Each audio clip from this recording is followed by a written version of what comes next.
Hello friends, myself doctor Nirav Shah. Complex નંબરનો આ આપણો ત્રીજો લેક્ચર છે. બીજા લેક્ચરમાં આપણે કોમ્પ્લેક્સ નંબર એટલે શું એ સમજ્યા અને કોમ્પ્લેક્સ નંબરનો રિયલ અને ઇમેજનરી પાર્ટ એટલે શું એ સમજ્યા. આગલા બંને વિડીયોની લિંક નીચે ડિસ્ક્રિપ્શનમાં આપેલી છે. આપણે એ સમજીએ કે બે સંકર સંખ્યા, બે કોમ્પ્લેક્સ નંબર સમાન ક્યારે થશે. બે કોમ્પ્લેક્સ નંબર સમાન ક્યારે થશે આ વસ્તુ આપણે એક એક્ઝામ્પલ થી સમજીએ.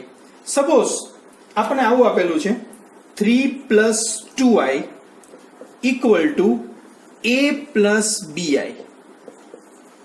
Then find a and b. બે સંકર સંખ્યા સરખી ત્યારે જ થાય જો એ બંને સંકર સંખ્યાનો રિયલ પાર્ટ અને બંને સંકર સંખ્યાનો ઇમેજનરી પાર્ટ સરખો થાય તો. અહીંયા બે કોમ્પ્લેક્સ નંબર, બે સંકર સંખ્યા સરખી છે તો એવું કહી જ દીધું છે. તો આ સંકર સંખ્યાનો રિયલ પાર્ટ 3 છે અને આ સંકર સંખ્યાનો કોમ્પ્લેક્સ નંબરનો રિયલ પાર્ટ a છે, તો બંને ફરજિયાત સરખા થવા જોઈએ. ઉપરાંત બંનેના ઇમેજનરી પાર્ટ પણ સરખા થવા જોઈએ. આ કોમ્પ્લેક્સ નંબરનો ઇમેજનરી પાર્ટ 2 છે, જ્યારે આ કોમ્પ્લેક્સ નંબરનો ઇમેજનરી પાર્ટ b છે. એટલે a ની વેલ્યુ આપણને ગોતવાની હતી, એ મળી ગઈ 3, અને b ની વેલ્યુ આપણે ગોતવાની હતી, એ મળી ગઈ આપણને 2. એટલે આપને સમજાયું હશે આ એક્ઝામ્પલ ઉપરથી કે બે કોમ્પ્લેક્સ નંબર ઇક્વલ અથવા તો સરખા ક્યારે થાય તો કે બંનેના રિયલ પાર્ટ સરખા થાય અને બંનેના ઇમેજનરી પાર્ટ સરખા થાય ત્યારે બે કોમ્પ્લેક્સ નંબર સરખા થાય એવું કહી શકાય. બીજું એક એક્ઝામ્પલ જોઈએ.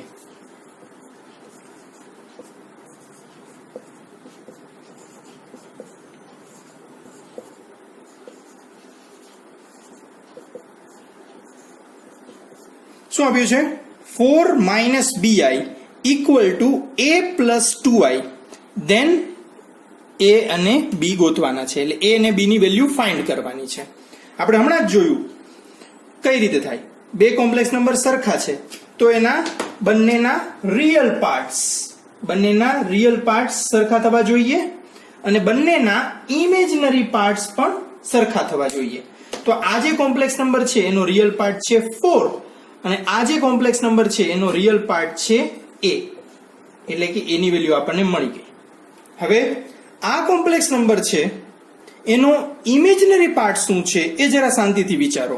વિડિયો પોઝ કરી અને નિરાતે વિચારો કે આ કોમ્પ્લેક્સ નંબરનો ઇમેજનરી પાર્ટ શું છે. તમે વિચારી લીધું હશે વિડિયો પોઝ કરીને. મોટાભાગના વિદ્યાર્થીઓ એવું કહેશે કે એનો ઇમેજનરી પાર્ટ b છે, પણ નહીં, એનો ઇમેજનરી પાર્ટ -b છે. આપણે લેક્ચર 2 માં ચર્ચા કરી હતી કે i નો સહગુણક નિશાની સહિત લેવાનો છે, એ એનો ઇમેજનરી પાર્ટ છે. એટલે કે આ કોમ્પ્લેક્સ નંબરનો કાલ્પનિક ભાગ ઇમેજનરી પાર્ટ -b થયો અને આ કોમ્પ્લેક્સ નંબરનો ઇમેજનરી પાર્ટ તો તરત મળી જાય, ધેટ ઇઝ 2. એટલે કે હવે માઇનસ ને ઓલી સાઈડ લઈએ જઈએ એટલે a ની વેલ્યુ આપણને 4 મળી અને b ની વેલ્યુ આપણને -2 મળી. નેક્સ્ટ એક્ઝામ્પલ અહીં આપેલું છે ઇફ જો x + 1 + 4i = 7 + y - 2i. આ એક કોમ્પ્લેક્સ નંબર છે, આ બીજો કોમ્પ્લેક્સ નંબર છે, એ લોકો વચ્ચે ઇક્વાલિટી, સમાનતા આપેલી છે. એટલે આપણે શું ગોતવાનું છે? x + iy. એટલે પહેલા તો આપણે x અને y ની વેલ્યુ ગોતવી પડશે. લખીએ x + 1 + 4i = આપેલું છે 7 + y - 2i. બે કોમ્પ્લેક્સ નંબર ઇક્વલ સરખા આપેલા છે એટલે બંનેના રિયલ પાર્ટ્સ અને બંનેના ઇમેજનરી પાર્ટ સરખા હોવા જોશે. આ કોમ્પ્લેક્સ નંબરનો રિયલ પાર્ટ x + 1, આ કોમ્પ્લેક્સ નંબરનો રિયલ પાર્ટ 7, એ બે સરખા થાય. એટલે કે therefore x + 1 = 7, therefore x = 6. એટલે x ની વેલ્યુ આપણને મળી ગઈ. હવે બંનેના ઇમેજનરી પાર્ટ, કાલ્પનિક ભાગ પણ સરખા થશે. i નો સહગુણક નિશાની સહિત, એ છે 4. આ સંકર સંખ્યાનો કાલ્પનિક ભાગ, ઇમેજનરી પાર્ટ y - 2. therefore -2 આ તરફ આવી જશે, therefore y = 6. એટલે આપણને x અને y ની કિંમત મળી ગઈ. આપણે શું ગોતવાનું કીધું છે? x plus iy, that is 6 plus i into 6. આ આપણો આન્સર છે. નેક્સ્ટ એક્ઝામ્પલ જોઈએ. if 2x minus y plus 2yi equal to 6 plus 4i, then find x અને y. એટલે આવું કંઈક આપેલું છે. આ સંકર સંખ્યા that is equal to આ, તો આપણે x ને y ગોતવાના છે. જોઈએ અહીં શું કરવામાં આવે છે? 2x minus y plus 2yi equal to 6 plus 4i. હવે બંને સંકર સંખ્યાનો વાસ્તવિક ભાગ સરખો થશે, એટલે 2x minus y equal to 6, અને બંને સંકર સંખ્યાનો કાલ્પનિક ભાગ, આનો કાલ્પનિક ભાગ 2y અને આનો કાલ્પનિક ભાગ 4, એ પણ સરખા થશે. 2y equal to 4, 2 ને ડિનોમિનેટરમાં લઈ જાય એટલે y equal to 4/2, એટલે y આપણને મળી ગયો, that is 2. અહીંયા જોઈએ 2y minus 6, 2x minus y equal to 6, પણ આપણને એટલે શું થશે? 2x equal to 6 plus y, y ની કિંમત તો મળી ગઈ છે, એમાં સબસ્ટિટ્યુટ કરી દઈએ. 2x equal to 6 plus y, y ની વેલ્યુ 2 અહીંયા મૂકી દઈએ, એટલે 2x equal to 6 plus 2 8, એટલે x equal to 8/2, that is 4. એટલે આપણને x અને y ની વેલ્યુ મળી ગઈ. હવે આપણે ખૂબ જ મહત્વની વસ્તુ સમજવા જઈ રહ્યા છીએ. પાવર્સ ઓફ i, એટલે i ની ઘાત, એનું સિમ્પ્લિફિકેશન આપણે આપીએ.